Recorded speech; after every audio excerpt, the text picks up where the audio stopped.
কারোর পরিধেয় আকাচা বস্ত্র দিয়ে আপনি বশীকরণ করতে পারেন, যদি তার সাথে আপনার কোনোদিন রিলেশন ছিল। প্রথমে কি করবেন, তার পরিধেয় আকাচা একটা বস্ত্র জোগাড় করবেন। যদি আন্ডার লেভেলের হয় তাহলে খুব ভালো, রেজাল্ট খুব তাড়াতাড়ি পাবেন।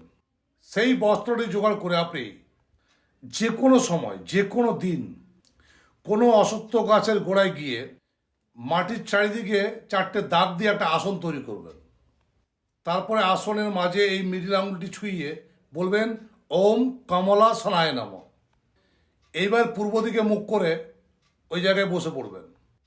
তার আকাচা বাসি বস্ত্রটিকে নিজের এই বাম হাতে শক্ত করে ধরে নিজের মাথায় অ্যান্টি ক্লকওয়াইজ 9বার ঘোরাবেন। মন্ত্র বলবেন ওম কাল ভৈরবায় নম, ওম কাল ভৈরবায় নম। 9বার কমপ্লিট হয়ে গেলে সেটিকে আবার নিজের নাভির নিচের কাছে এসে বলবেন ওং হ্রিং নম, ওং হ্রিং নম, ওং হ্রিং নম 9 টাইমস। এবার সেটিকে হাতে নিয়ে আপনি আপনার মনের বাসনাটি বলবেন। তারপর সেই অসত্য গাছের গোড়ায় সেটিকে পুঁতে দিয়ে সোজা বাড়ি চলে আসবেন। যতদিন না আপনার কার্য সিদ্ধি হচ্ছে এই কথাটি আপনি কাউকে বলবেন না, গোপন রাখবেন। বলে দিলে কাজটি কিন্তু আর হবে না। অবশ্যই লাইক করবেন, শেয়ার করবেন, কমেন্টস করবেন। কমেন্টসে জয় মাতারা অবশ্যই লিখবেন।